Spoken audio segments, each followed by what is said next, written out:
Veteranus Haji Iksan Iskandar MSI dan Haji Paris Yasir SE telah merumuskan capaian indikator makro Jeneponto dalam mengupayakan prioritas pembangunan.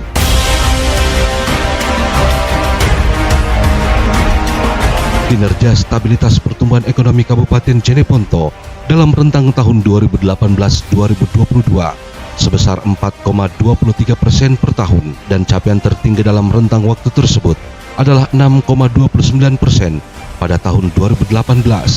Selama tahun 2018-2022, pertumbuhan ekonomi Kabupaten Jeneponto menempati urutan 17, dan capaian kinerja pertumbuhan ekonomi Kabupaten Jeneponto tahun 2022 sebesar 3,81%.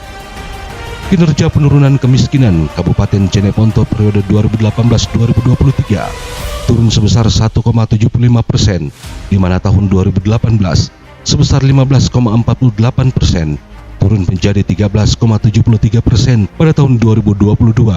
Dengan capaian ini menempatkan Kabupaten Jeneponto sebagai kabupaten dengan progresivitas kinerja penurunan angka kemiskinan terbaik di Sulawesi Selatan dan melewati 24 kabupaten lainnya, serta melampaui progresivitas penurunan kemiskinan Provinsi Sulawesi Selatan yang hanya 0,43%.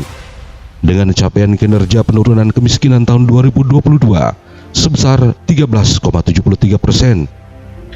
Capaian PDRB per kapita tahun 2022 dari rentang tahun 2018-2022, PDRB per kapita Kabupaten Jeneponto naik sebesar 2,7 juta.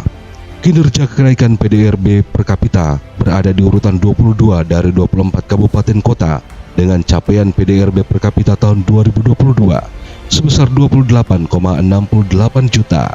Tingkat pengangguran terbuka tahun 2022 untuk periode 2018-2023 turun sebesar 0,60%, di mana tahun 2018 sebesar 2,81%, turun menjadi 2,21%. Pada tahun 2022 menunjukkan bahwa kinerja penurunan TPT Kabupaten Jeneponto berada pada urutan 16 dari 24 kabupaten kota. Indeks Pembangunan Manusia dalam periode 2018-2023, IPM Jeneponto naik 1,8 poin. Kenaikan ini sangat signifikan dan menempatkan Jeneponto pada urutan ke-13 di 24 kabupaten kota. Reduksi shortfall IPM Jeneponto dalam rentang 2018-2022 sebesar 1,37 atau kategori sedang menengah dan berada di urutan 22, melebihi Kabupaten Pinrang dan Nrekang. Untuk Gini rasio tahun 2022 mendekati angka 1. Gini rasio Kabupaten Jeneponto masuk kategori ketimpangan moderat, yaitu 0,338. Untuk periode tahun 2018-2022, kinerja Gini rasio Kabupaten Jeneponto berada pada angka 0,036 dan berada pada peringkat kedua setelah Kabupaten Bantaeng.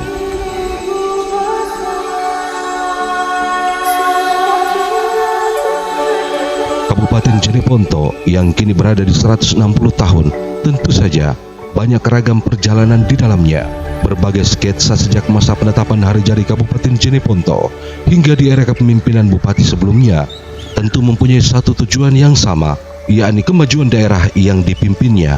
Para pelaku dalam sejarah itulah yang menjadi saksi bahwa daerah kita ini dibangun dengan prinsip sinergitas, kolaborasi, akselerasi, dan berkelanjutan dengan landasan Siri Napace dan pluralisme. Akselerasi berkelanjutan untuk Jeneponto yang berdaya saing.